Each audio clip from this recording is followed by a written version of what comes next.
Hi, I'm Miranda Siler, the new web collection librarian at the IPLC Libraries Confederation. Today, I'll be talking about collaborative collection development, challenges, and opportunities. Here is a brief overview of the presentation. I'll start with some background on the IPLC Libraries Confederation and the web archiving program. Then I'll talk about some of the challenges that I noticed when I started in this position just a couple of months ago. And I'll end with some ideas for overcoming these blocks, some of which we have already started. The IPLC Libraries Confederation is a consortium that includes 13 academic institutions from across the United States, and therefore we work on a number of Indigenous lands, as you can see here. I personally am based at Columbia University on Lenni Lenape and Wappinger lands. The IPLC Libraries Confederation evolved out of the three-school Borrow Direct Resource Sharing Program in 1999. Since that time, the Confederation has grown, not only in the number of institutions, but also the scope of the activity. IPLC decided to pilot a collective web archiving program in 2013, creating 2 collections to start. The program was formalized 3 years later, and the position of web collection librarian was created in order to manage the day-to-day operations. From 2017 until now, the program has seen enormous growth. We have about 30 active collections that contain a number of diverse topics, from art to politics to health. Here is a brief overview of how IPLC web collection development works. Seed URLs are chosen by a group of over 150 librarians, usually with some subject expertise from across our member institutions and occasionally beyond. Selectors also provide accompanying metadata. The web collection librarian, me, manages the technical aspects of the program, setting up crawls in Archivit, QA, etc., with help from the bibliographic assistant. For most collections, notification emails are sent to website owners with an option to opt out if they so choose. In some collections, MARC records are created corresponding to that website. So I started in this position on March 1st, after the role had been vacant for about a year. I also want to note that Emily, our bibliographic assistant, also started on the same day. During the past several weeks, I've been familiarizing myself with the collections and the selectors, as well as trying to tackle the backlog of QA work. One of the first things that I noticed is that each collection is extremely unique, not only in terms of content, but also in its metadata, workflow, and level of engagement from the selectors. This is both good and bad. We are collecting a ton of different stuff with content in over 100 languages. But while this collaborative work has been highly successful on a collection level, the program as a whole can at times feel fractured due to the specificity of the subjects covered.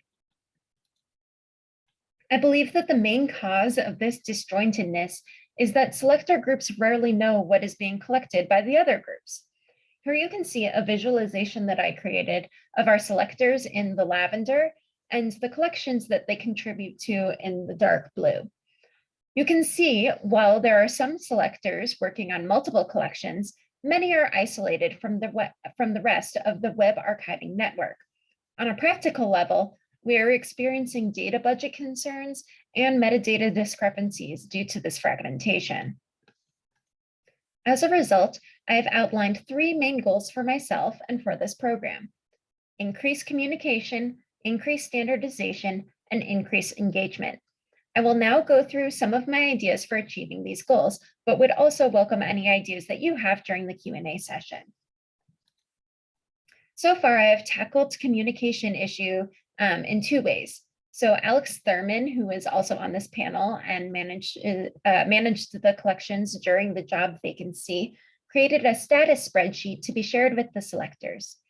This not only gives them an idea of the number of seeds, data usage, etc. of their own collection, but all of the other collections as well. This may encourage more stagnant collections to be more active, or encourage collections with large data usage to rethink their scope. In addition, I have created a listserv newsletter for all of the selectors. In the newsletter, I share general program updates, but also try to highlight a specific collection or two and the good work that they are doing. In the future, I hope to hold IPLC-wide Zoom calls, perhaps themed office hours or something of that nature, to further connect librarians from across the program. As far as standardization goes, my main priority is metadata. If you look at our Archivit page, you will see many different fields, as well as some that are not so different. I'm slowly rolling out the idea of converting any appropriate fields to doubling core, with the understanding that some fields will remain unique to an individual collection. So far, selectors have been on board. I will also encourage this for any future collections. Another area that could be standardized is workflows. I think this will take quite a bit of thinking and perhaps some more convincing and certainly more time. So any ideas from you all would be much appreciated. And my last goal, engagement, includes re-engaging current selectors, recruiting new selectors, and also increasing use of the archives. I've been making an effort to introduce myself to groups of selectors and get them excited about their collection again. I also think that the collections could benefit from some fresh eyes. At the moment, most of the selectors are subject librarians, but I don't see any reason why other librarians, staff, and even students shouldn't contribute. And finally, I would love to increase use of the archives, especially by researchers who might be looking at more than one of our collections. I think that there are a lot of interesting connections that could be made from across our different collections. For example, I think that they might be especially useful in considering political or social movements on a global scale due to the strong geographic diversity of our content.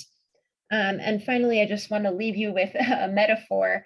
My apologies, but if our collections now are a curated group of plants, each with their own pot, as you can maybe imagine from the visualization, I hope that one day they can function more like a group of wildflowers, making those around them stronger through cross-pollination and ultimately thriving in a shared environment. And that's all I have for now. As I mentioned, I very much welcome any feedback or suggestions, and thank you very much for your time.